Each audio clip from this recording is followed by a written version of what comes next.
Chapter 76. The gleaning of the wheat on a Sabbath.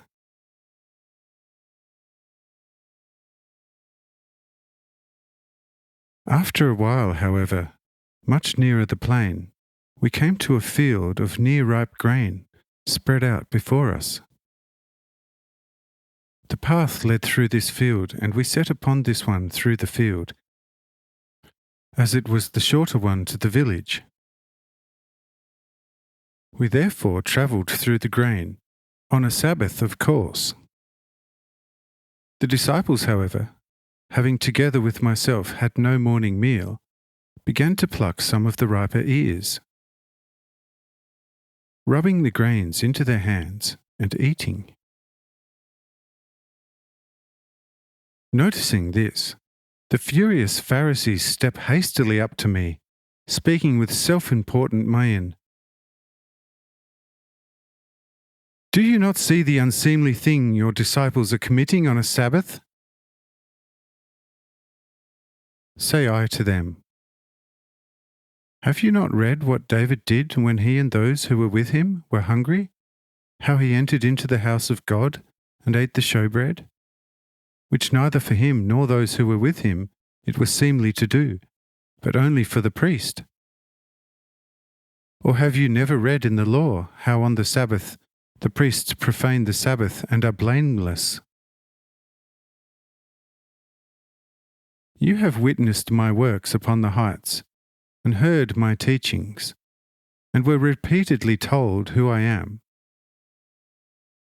If all this is not enough to you, then I tell you straight to your faces, he who is in me is greater than the temple.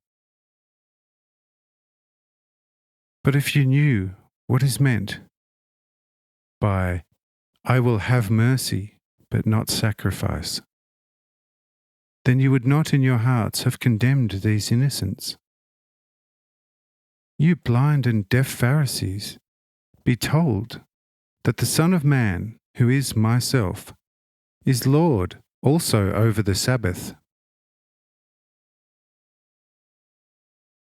These words so frightened the Pharisees that they stepped back at once and stopped denying the gleaning of the wheat to the disciples. Jonah, however, who constantly walked by my side and whose field this was, said to me, "Lord, I shall hasten ahead at once to arrange an ample meal, for I feel sorry for the disciples and their obvious hunger." I said, "There you shall indeed do well, but I shall nevertheless first visit a school with my disciples, so that the Pharisees' anger should not wax. For they already cannot stomach Matthew for having proven to them that we hasten on account of the synagogue. Were we to now bypass the village school, that would be the end with them, and they would start making trouble. If, however, we go to a school first, then we have shut their mouths, and you can, without further ado, then present them with your bill, that is, at the end of the Sabbath."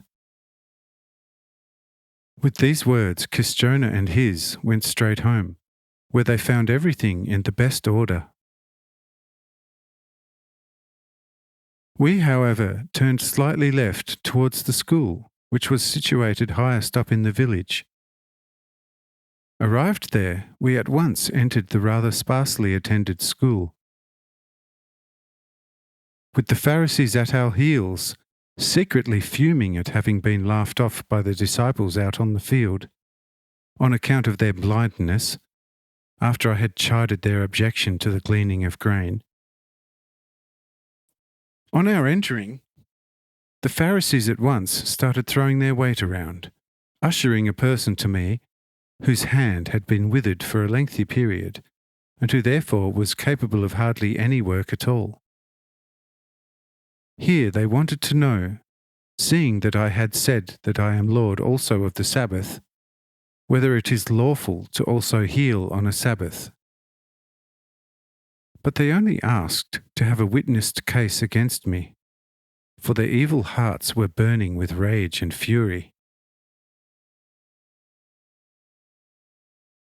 But I spoke to them.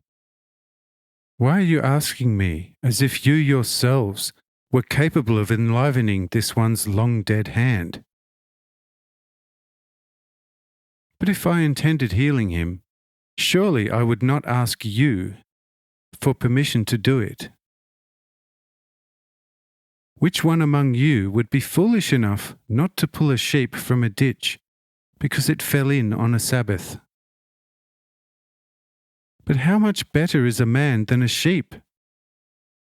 For this reason it surely ought to be lawful to do a man good on a Sabbath. The Pharisees were silent, but I called the person over and said to him, "Stretch forth your hand." And he stretched it out, and it became whole, as the other that had never been sick. This was the last straw for the Pharisees. They left the school to discuss how to kill me.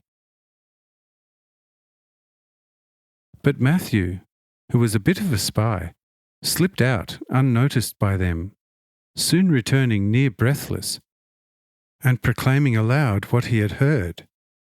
Upon this, I at once dispatched a disciple to kiss Jonah, letting him know that I shall not be able to dine with him for prudence's sake, as the Pharisees were after my life, and with my not wanting to make bigger criminals of them than they already are. I shall make myself scarce to this area for a while. The disciple was off with arrow speed, knowing where to catch up with me later. Hardly had he passed it on to Kisjonah, when the latter let everything go, speedily gathering a large number of folk, rushing to the school, and arriving just as the Pharisees were entering, well provided with stones. That on this occasion the Pharisees were served up by Kisjonah good and proper, hardly needs mentioning, whereupon I then departed with a large number of folk, healing their sick on the way, because this area at harvest time, being located on the Galilean Sea, was fever-stricken, and there always were many sick, especially the female gender. And these, getting news of me, ran after the crowd and, catching up with me on the road, asking that I would heal them. And all who followed us were healed.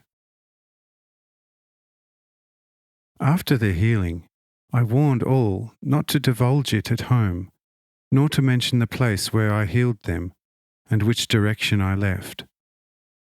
They promised to strictly keep it, and I let them depart with peace.